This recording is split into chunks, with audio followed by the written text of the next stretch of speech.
छठा अध्याय। शिवजी द्वारा गणेश्वर की उपासना का वर्णन। त्रिपुरासुर अपनी विजय के गर्व में फूल गया। उसने सोचा कि लगे हाथों से इस भखंडी की स्त्री को भी क्यों न हथिया लिया जाए। ऐसा विचार करके वह कैलाश की ओर बढ़ा। उसे ज्ञात था कि पार्वती जी उसी के अधिकार क्षेत्र में आए हुए कैलाश में रह रही हैं, इसलिए उन्हें पाना कठिन नहीं है। पार्वती जी ने सुना कि त्रिपुरासुर उन्हें लेने के लिए आ रहा है तो वे कांप उठी। उन्होंने अपने पिता हिमराज से अपनी कष्ट कथा कही तो वो इन्हें एक गुफा में ले गए और वहां छिपाकर रहने को कहा। जब पार्वती जी न मिली तो त्रिपुरासुर उनकी खोज करने लगा, जिसे हिमनंदिनी तो न मिली किंतु भगवान चिंतामणि की शुभ प्रतिमा अवश्य प्राप्त हो गई। उस दुर्लभ गणपति मूर्ति को लेकर अपने नगर की ओर चल दिया। मार्ग में त्रिपुरासुर ने देखा कि साथ साथ अनेकों बंदीजन श्री गणपति का गुणगान करते चल रहे हैं।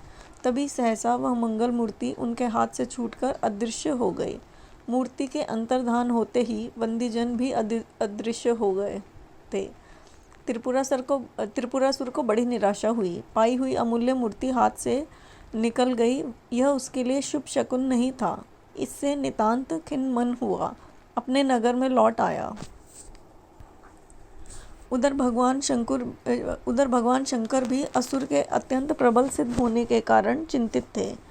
उनकी समझ में नहीं आ रहा था कि उस दुर्दांत दैत्य का दमन किस प्रकार किया जाए। वे इस चिंता में निमग्न थे ही कि नारद जी आ पहुँचे। शिवजी ने उनका समयोचित सत्कार कर आसन दिया।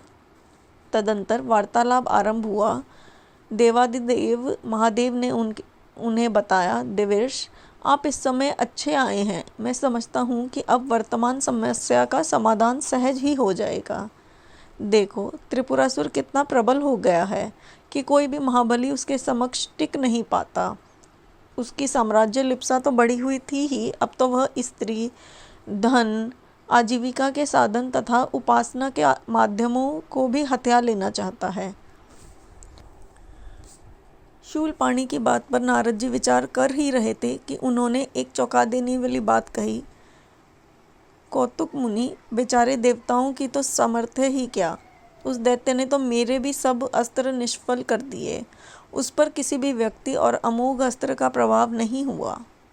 नारद जी ने आश्चर्य से कहा, प्रभो, आप यह क्या कह रहे हैं? आपके अमोघ अस्त्र और निष्फल हो जाएं, यह कभी संभव नहीं है।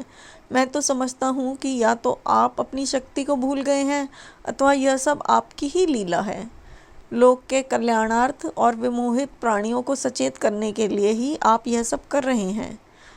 शिवजी बोले, देव ऋषि, संसार में जहाँ जो कुछ भी हुआ, होता या हो रहा है, यह सभी कुछ लीला मात्र है, किंतु उस लीला में भी कुछ विशेषता उपस्थित हो जाती हैं, तब उसका उपाय भी करना होता है। असुर की प्रबलता और देवताओं का अपकर्ष अवश्य ही विचारणीय है। इस समय यदि कोई उपाय आपकी समझ में आता हो तो बताने की कृपा करें। देवऋषि ने कुछ विचार कर कहा, हे सर्वेश्वर, हे सर्वज्ञ, हे देवादिदेव महादेव, आपसे कौन सा उपाय छिपा है? फिर भी आप पूछते हैं तो बताता हूँ। आपने युद्ध के आरंभ में विघ्नेश्वर का पूजन नहीं किया, इसलिए पराजय का मुख देखना पड़ा। अब आप उनकी पूजा करके युद्ध में तत्पर हो, आपकी विजय अवश्य होगी। विघ्नेश्वर, शिवजी ने कहा, वह तो मेरा पुत्र है देवेश, उसे तो कर्तव्यवश ही मेरी सहायता करनी चाहिए। नारद जी ने मुस्कुराहट के साथ कहा, पुत्र यदि रूठ जाए तो उसे भी मनाना होता है। शूलपणी, फिर उस स्थिति में तो तपस्या भी और भी उलझ जाती है, जब शत्रु पुत्र से बल पाकर ही पिता पर आक्रमण करे। शिवजी के हृदय को एक झटका लगा। तुरंत ही पूछ बैठे, तो क्या गणेश ने ही असुर को इस आक्रमण के लिए प्रेरित किया है? देवर्षि, मैं तुम्हारी बात नहीं समझी, मुझे बताओ कि तुम क्या कहना चाहते हो। नारद जी बोले, यह तथ्य सर्वविदित है। हे महेश्वर, आपके पुत्र गणेश जी से वरदान पाकर ही त्रिपुरासुर अजय हो गया है। अब स्थिति यहाँ तक आ पहुँची है कि आप सर्वेश्वर को भी तुच्छ समझने लगा है। इस स्थिति को निपटने के लिए आपको भी अपने पुत्र का पूजन करना होगा। शिवजी ने निश्चयात्मक स्वर में कहा, तो अवश्य करूँगा देव ऋषि, मैं अभी से उनका पूजन आरंभ करता हूँ। नारद जी चले गए।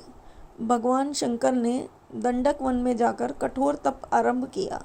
धीरे धीरे 100 दिव्य वर्ष व्यतीत हो गए। तप करने में ही शिवजी को जम्भाई आ गई और शिवजी के समक्ष विनायक का प्रकटय।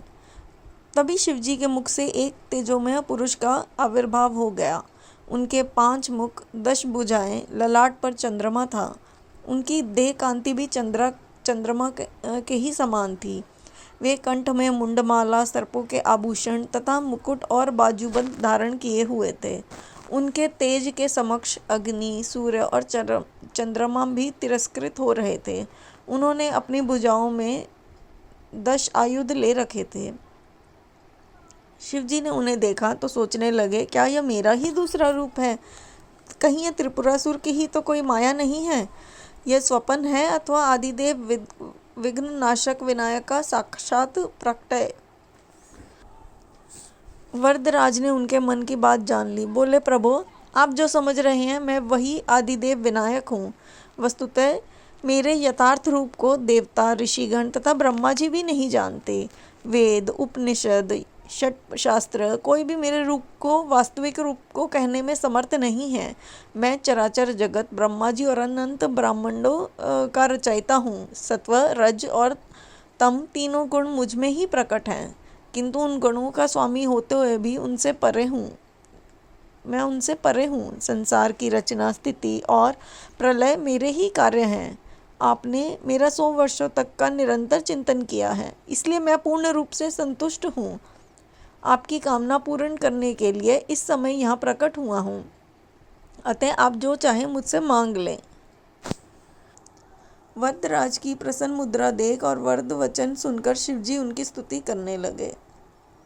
हे देव, आपका पूजन करके मेरे 10 नेत्र और 10 भुजाओं आज धन्य हैं। आपको प्रणाम करके मेरे 5 मस्तक और आपकी स्तुति करके मेरे 5 मुख धन्य हो गए। प्रभु, आप रजोगुण के द्वारा समस्त सृष्टि को रचते, सतोगुण द्वारा पालन करते और तमोगुण द्वारा प्रलय कर देते हैं। आप नित्य, निरपेक्ष और निर्लेप हैं। आप ही सभी जीवों के ईश्वर तथा उनके कर्मों के साक्षी और फल प्रदान करने वाले हैं। हे वरदराज, त्रिपुरासुर को नष्ट करने का शीघ्र उपाय कीजिए, अन्यथा यह समस्त सृष्टि नष्ट हो जाएगी। वरदायक बोले, आप मेरे बीज मंत्र का उच्चारण करते हुए शरसंधान करेंगे तो अवश्य विजय प्राप्त होगी। मैं आपके द्वारा स्मरण करते ही आपके पास आकर कार्य पूर्ण करूँगा। मेरा बीज मंत्र ग है। इसके उच्चारण के साथ बाण छोड़ते ही त्रिपुरासुर के पुर ध्वस्त हो जाएंगे। शिवजी द्वारा त्रिपुरासुर का विनाश। यह कहकर गणेश जी तुरंत अंतर्हित हो गए। इसके बाद शिवजी ने उनका भक्ति भाव से पूजन किया और देव ब्रह्मादि को तृप्त करके पुनः उनकी महिमा को पुष्पांजलि समर्पित की और बोले, गणपति का यह स्थान आज से मणिपुर नाम से विख्यात होगा। इसके पश्चात शिवजी ने देवसेना एकत्रित की और त्रिपुरासुर की राजधानी की ओर चल दिए। गणेश जी का स्मरण करते ही उन्होंने देखा कि विघ्न नाशक भगवान वीरवेश में स्वयं आगे आगे चल रहे हैं।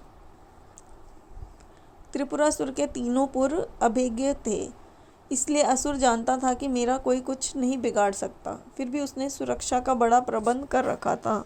शिवजी ने गणेश जी के द्वारा बताई हुई विधि से ग बीज मंत्र का उच्चारण करते हुए शरसंधान किया और एक ही बाण से त्रिपुरासुर के पुरों को ध्वस्त कर दिया।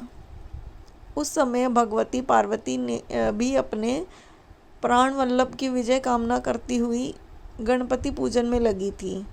युद्ध में शिवजी की विजय हुई और त्रिपुरासुर मारा गया। देवसेना द्वारा भगवान त्रिपुरारी की जय के साथ ही गजानन भगवान की जय बोली जाने लगी।